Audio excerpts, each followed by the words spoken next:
Bienvenue à toutes et à tous sur Irréductible TV. On va débriefer et analyser le match Clermont-Castres. Voilà. Alors, on va dire un grand bravo à tous les supporters qui ont fait le déplacement, que ce soit les amis du rugby, la Torsida et Puissance Castres.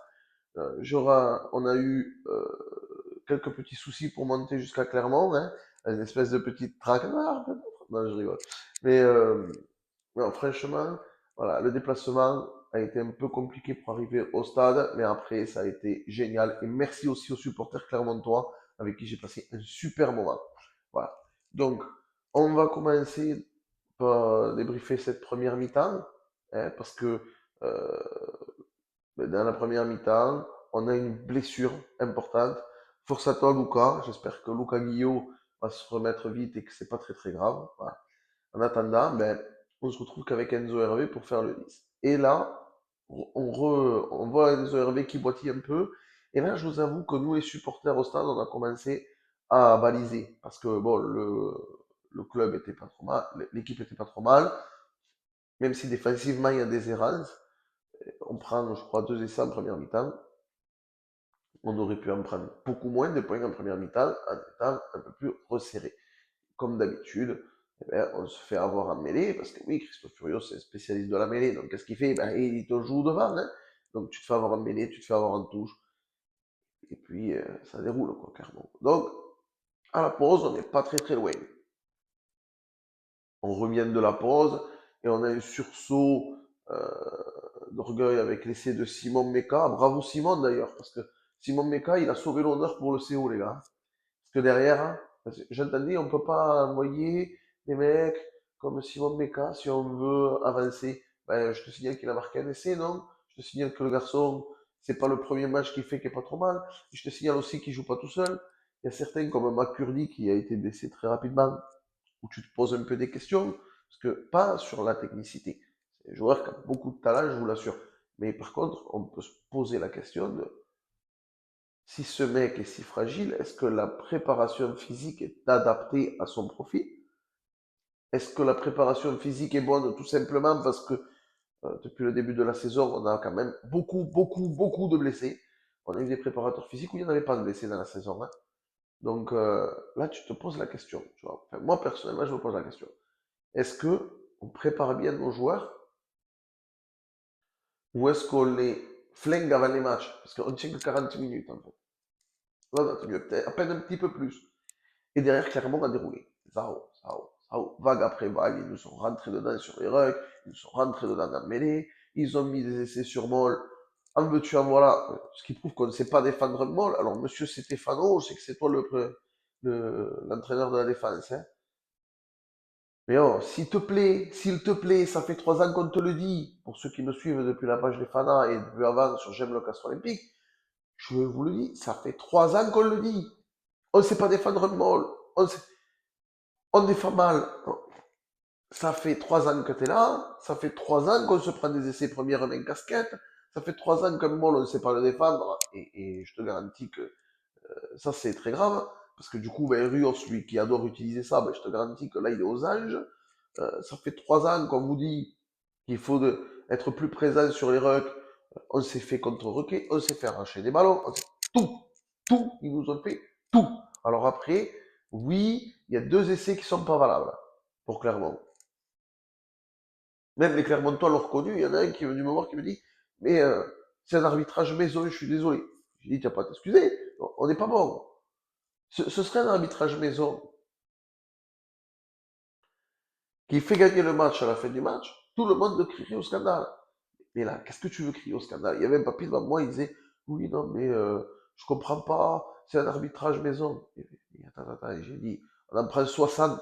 Et toi, quand tu prends 60 points, tu peux pas ouvrir ta bouche, si tu veux. Voilà. Alors après, on nous dit, le CO, enfin, moi le premier, je vous dis, le CO, c'est un club de caractère. C'est un club que quand il vient, il faut avoir des baloches comme ça.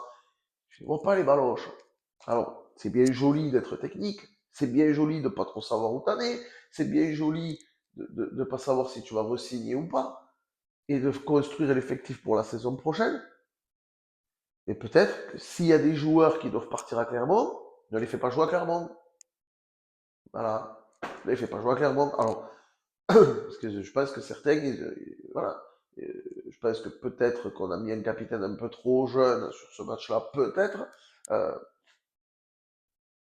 mais on se rend compte qu'il y a d'énormes difficultés qui semblent presque irrémédiables dans ce groupe. C'est-à-dire que le jeu d'avant, alors on n'est plus dans le jeu d'avant de Sourios, hein, ça c'est clair. Il n'y a plus de jeu d'avant. Le jeu de trois quarts, tu essayes de le mettre en place, tu es lisible à mort, tu te fais intercepter une fois sur deux, enfin, un match sur deux, c'est très compliqué.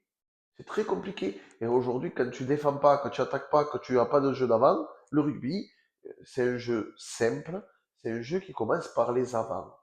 Alors certains te diront toujours, mais les trois quarts, ils n'ont pas. Quand je vais vous expliquer, les trois quarts, ils n'ont pas fait, les trois quarts, ils n'ont pas fait. Si tu n'as pas de ballon propre à exploiter, un trois quarts, il ne peut pas l'exploiter. C'est tout simple. Si le 9, il ne peut pas libérer rapidement les ballons, ben, en face de toi, tu as des mecs qui sont aussi rapides que toi. Donc le décalage ne se fera pas. S'il ne se fait pas par la combinaison, parce que l'adversaire, il sait les lire, ben, tu es dans la merde, en fait. Voilà. Et Urios, il a la vidéo comme nous, et qu'est-ce qui se passe? Il regarde. Et alors là, c'est là que je ne comprends pas notre staff. Tu vois, il regarde. Il dit voilà, ils n'ont pas su défendre un ballon porté, on va leur faire que des ballons portés. Notre staff devrait dire on ne sait pas faire un ballon porté, on va le travailler. On rate 50 plaquages par match, on va le travailler. Donc j'espère que ça va se travailler cette semaine. Et je suis inquiet. Voilà, je suis inquiet. Alors on va recevoir Bordeaux, les champions d'Europe. Je vous rappelle, hein, Galbaré, Penaud, on a très bien compris ce que ça veut dire. Ça veut dire que là, si tu plaques pas d'entrée, les mecs, c'est des fusées Ariane, je te garantis, ils vont pas se faire prier. Tu vas voir le retour de Barlow qui te disait Akas, on n'est pas apte à jouer le haut niveau. Ben, pour l'instant, on peut que lui donner raison, les gars. Alors, on prévoit de lui rappeler que ce petit blason, là, tu vois, ça je le caresse, ce petit blason, il l'a porté. Et, les gars, si on n'est pas capable de progresser, là, il va falloir se poser des questions. Parce que dans le staff, la préparation physique, elle n'est pas bonne, puisque tu n'as que des blessés. Ou alors, c'est pas en adéquation avec les recommandations du docteur. Hein. Il y a un truc. Euh, Devant, on a pris un entraîneur des avant, non? Tu défends pas un ballon porté. Tu te fais exploser chaque mêlée. Des fois, les ballons en touche, ça lobe les sauteurs. C'est droit, hein? Mais tu lobes les sauteurs. Peut-être arrêtez de me faire des lancers tout au fond de l'univers là-bas et rapprochez-vous un peu. Voilà, rapprochez-vous un peu et soyez plus rapide à la détente. Peut-être on aura les ballons comme ça. Voilà. Voilà. Donc, 60 points pris dans la musette, il n'y a plus rien à dire. Hein. Voilà, je pense que si on n'a pas touché le fond, on n'en est pas loin. Il faut une grosse remise en question des joueurs, du staff, et se dire, voilà, on a raté ça, on a raté ça, on a raté ça, maintenant on va le bosser. Parce que c'est pas possible d'être aussi mauvais sur les ballons portés. C'est pas possible, en fait. Quand vous êtes, les gaillards que vous êtes, sur un ballon porté, on ne doit pas se prendre des presque 20 mètres de reculade. Voilà. Et certains, vous savez pourquoi je le dis. Je pense à Babs, s'il regarde, ou de la porte. Vous avez été sous Rios, vous savez ce qu'il vous demandait quand vous étiez là, vous savez ce qu'il faut faire pour le défendre, vous savez ce qu'il faut faire pour l'enfoncer. On gagne pas, on ne fait pas avancer un ballon porté et on n'en défend pas un. Donc ça serait bien, surtout on n'en défend pas un, parce que on arrive à faire avancer, mais on n'en défend pas un. Donc il va falloir se mettre sérieusement au travail. Voilà. Donc, je compte sur vous les supporters pour venir au Stade Pierre Fabre encourager nos joueurs pour le match de gala qui s'annonce. Et bien sûr, vous le savez, je vous dis à très bientôt pour un futur live. Et comme on le dit à chaque fois, allez c'est haut.